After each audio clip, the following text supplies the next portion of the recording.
dira qu'une chose arrive si toi, l'Éternel, tu as permis cette circonstance. Et nous te sommes infiniment reconnaissants. Nous bénissons son nom. Dieu de gloire, si tu n'avais pas voulu, notre frère n'allait pas nous quitter. Mais c'est par ta volonté qu'il est parti. Que la gloire te soit rendue. Nous te laissons tous ces moments entre les saints. Au nom de Jésus, nous allons les exprimer en Amen. Est-ce que vous pouvez donner notre réponse? Je sais que nous sommes ici pour l'aider. Je sais que chacun de nous, par la présence et la prouve qui nous a blessés, qui nous a choqué à ne pas y qui sont accueillis à débat, pour prier, peut-être pour y pour accompagner mon groupe. Il faut partager pendant quelques minutes une pensée. Si vous pouvez me permettre de déjeuner. Nathalie Amos, le livre d'Amos, chapitre 4, verset 12. Je vais au nom de vous. C'est pourquoi je te traiterai de la même manière, Israël. Puisque je te traiterai de la même manière, prépare-toi à la rencontre de ton Dieu. Si nous sommes aujourd'hui, si nous parlons aujourd'hui, ce n'est pas pour notre frère qui est déjà parti. Il est déjà accueilli. À Tatoleli, tu vas nous dire à ma mère, tu vas dire je vous rassure une chose, à Oyoka Kissoudé. Ce qui fait à il ne fera rien par rapport à son sort qui est déjà scellé. Alléluia. Nous pleurons parce que ça fait très mal la séparation. Nous donnons parce que c'est notre frère qui est parti, tout le monde a des soucis. Mais rien ne changera son sort. Attaque de l'Élie, attaque de Katibilama. C'est pourquoi Job avait compris cela. Il a dit l'Éternel a donné et l'Éternel a repris. Et si ce soir je me suis levé ici pour parler, je ne parle pas pour lui, mais je parle pour toi et moi qui sommes restés sur terre. Dans zone de la Union, la Bible dit, c'est la Bible qui parle, Dieu qui parle à Israël à l'obéi. Puisque tu m'appartiens à Israël, je te traiterai de la même manière. C'est-à-dire que peut-être nous sommes des chrétiens ou musulmans tels que nous sommes là. C'est Dieu qui parle. À l'obéi des filles sauf la chrétien. Parce que la majorité est dans l'église. La majorité est au prière. C'est là qu'il nous explique au jugement. Dieu dit, il nous traitera de la même manière. Parce que souvent lorsqu'on prie, on est peut-être chanteur, évangéliste, pasteur, tel que je suis en train de faire maintenant. Nous croyons que nous sommes inscrits de la liste des gens qui vont être jugés. Non.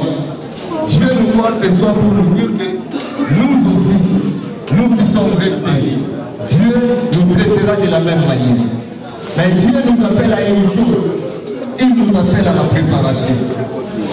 Dieu nous appelle à la préparation. À lui, puisque je te traiterai de la même manière, prépare-toi. Ce soir, pendant qu'elle te dit 5 minutes, je vais parler à quelqu'un, et tu prends conscience que le chemin qu'a pris notre frère à débat, et dans de la mobilisation de ce problème. Et dans de la mobilisation sans exception, tous les galanteras, attends les losali régime, à tous les exercices physiques, à tous les foutis, au lieu alimentation respectée mieux. Mais il manque un jour, une manière ou d'une autre, pour la même mission. Pour dire qu'à l'éternel matin. Mais qu'est-ce qui arrivera? Mais il y a une éternité. Où passera-t-il ton éternité? C'est la question que nous devons nous poser. La vie sur terre, c'est une courte vie. La vie sur terre, peut-être tu ne passeras pas 100 ans. Même si tu dépasses 100 ans, ou ça va des 100 ans sur terre. C'est vraiment une courte vie. Mais la plus longue vie, c'est ce que nous passerons à l'éternité. Mais où passera-t-il ton éternité? La Bible nous dit dans Apocalypse 14, Dieu est en train de parler à Jean, écrit ces choses. Et Jean dit, j'ai entendu une voix crier, heureux dont à présent les morts en Christ Bien-aimé, c'est dire la séparation, la mort. Mais Dieu est en train de parler. Errer, c'est une mère dans le Seigneur. Cela veut dire que lorsque quelqu'un est mort, mais s'il était dans le Seigneur, c'est quelque chose, c'est un sujet de joie. Notre frère qui est parti, quels que soient les éloges, quels que soient les témoignages que nous pouvons donner après lui, mais s'il était dans le Seigneur, ça c'est une très bonne chose. Mais s'il n'était pas dans le Seigneur, tout ce que nous dirons vont rester ici et cela ne changera rien. Ce soir, je vais dire à quelqu'un, je vais te dire, toi qui es là, que c'est le moment pour toi de prendre conscience, de te préparer à la rencontre de ton Dieu, de te préparer à la rencontre du Seigneur. La préparation ne se fait pas à l'église, telle que nous pensons que lorsque nous fréquentons les églises, fait de nous des enfants de Dieu. Non. Ce n'est pas lorsque tu fréquentes une église, tu vas venir au cerf, le but qu'on va faire au yéma, au théâtre. La fréquentation, c'est autre chose. Et la conversion aussi, c'est une autre chose. Et pour aujourd'hui, nous avons beaucoup de gens dans nos églises, mais ce ne sont pas des gens convertis. Nous voyons beaucoup de gens venir à l'église chaque dimanche, mais lorsqu'ils rentrent, il a une autre vie. Mais ce qui est important, c'est ta relation avec Dieu.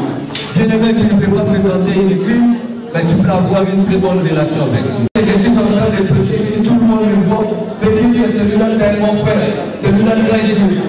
Mais non, la vie chrétienne, c'est cette vie que nous menons lorsque nous sommes dans les églises. C'est cette vie que nous menons lorsque nous sommes sains. C'est cette vie que tu mènes lorsque tu parles avec ta conscience. C'est ça la vie publique. Tout le monde peut dire qu'il vient de toi. Mais qu'est-ce que Dieu dit de toi? Dieu est dans le Seigneur. Il est heureux dans le Seigneur. Mais si ce n'est pas le cas, quel que soit les discours, quel que soit ce que tu peux faire, ton sort, c'est ta façon de te conduire sur la terre. Ton sort va être scellé. C'est ta façon de te tenir, ta façon de parler, ta façon de vivre dans les secrets. C'est ce qui est important devant Dieu. Le reste est au titre à la fée. Le reste est aux endroits nationaux. C'est pourquoi ce soir, je vais parler à quelqu'un. Prépare-toi à la rencontre de Dieu. La mort viendra d'une manière ou d'une autre. Si Dieu t'a laissé en vie, si Dieu a permis que tu puisses écouter ces mots, cette parole ce soir, c'est pour te dire qu'il a besoin que tu te prépares. Commence à voir ta marche. Commence à considérer comment est-ce que tu te comportes dans les secrets. Comment est-ce que tu conduis ta vie. Et c'est à toi maintenant de réparer ta relation avec Dieu. Quelle est ta relation avec Dieu? Quel est l'état de ta relation avec Jésus? Je vais parler à quelqu'un. Je vais dire à quelqu'un, la Bible dit, errez dès à présent les morts dans le Seigneur, car ils vont se reposer. Ils vont se reposer de leurs œuvres. Bien-aimés dans le Seigneur, quelles sont les œuvres que nous posons? Quelles sont les œuvres que tu poses? Ce soir, pendant ces courtes minutes, je suis venu t'exhorter seulement de donner ta vie à Jésus. Peut-être que tu l'as déjà fait. Peut-être que tu as déjà donné ta vie à Jésus. Mais je voudrais te dire de considérer ta relation avec Jésus. Ta relation avec Dieu. C'est le plus important. On ne peut pas prêcher au monde. On ne peut pas prêcher à celui qui est parti. Il ne va pas nous écouter. Et il ne va pas écouter tout ce que nous disons. Je me souviens, il n'y a pas longtemps, j'ai parlé avec le frère. Tout de suite là, j'étais en train d'écouter les voix. Il m'a dit, il m'a rassuré que tout allait bien. Il m'a dit que tout allait bien. Maintenant ça va. La vie m'a dit si d'autres allaient bien. Mais il est parti après quelques temps. C'est pour te dire, ça peut t'arriver. Ça peut t'arriver demain ou après-demain. Mais est-ce que tu es préparé? Est-ce que tu es préparé à la rencontre du Seigneur? Est-ce que tu es préparé à partir? Est-ce que tu es préparé à vivre une éternité? Que personne ne te mente. Je vais te dire une chose. L'enfer existe, les ciels aussi existent. L'enfer existe, le paradis aussi existe. Où est-ce que tu passeras ton éternité? Pendant pendant que tout le monde sera là en train de témoigner pour toi, pendant que tout le monde sera là en train de te donner des chances de fleurs, de donner de ta biographie, où est-ce que tu seras? C'est pourquoi je voudrais demander à quelqu'un, si tu n'as pas encore Jésus, je voudrais que nous puissions prier ensemble, de nous donner la force de marcher conformément à ta parole. Seigneur, aide-nous à ne pas être des hypocrites, de paraître bons et de ne pas être bons. Aide-nous, Seigneur, Dieu de gloire, à être des bonnes personnes en bonne relation avec toi. Guéris nos cœurs, pardonne nos péchés. Dieu, pardonne-nous, pardonne nos cœurs. Au nom de Jésus-Christ, je vais prier pour tout le monde. Dieu, je te bénis pour ce peuple. Je sais que tu as parlé. Je sais que tu m'as utilisé pour être le canal par lequel tu voulais communiquer ta pensée ce soir. Dieu, je parlais, le reste c'est toi qui vas agir. Je touche le cœur de chacun. Touche le cœur de quelqu'un ici ce soir. Dieu, même si pas pour tout le monde, mais je sais que ce message est pour une seule personne. Il va être sauvé, il va être guéri, malgré tout ce qu'il traverse. Nous te prions, Dieu, prends contrôle de nos vies, dirige nos vies pour la gloire de ton nom. Nous laissons cette soirée entre tes mains. Nous laissons la journée de demain entre tes mains, Seigneur Dieu de gloire. Marche avec nous. La mort, le cimetière, c'est toi qui conduis.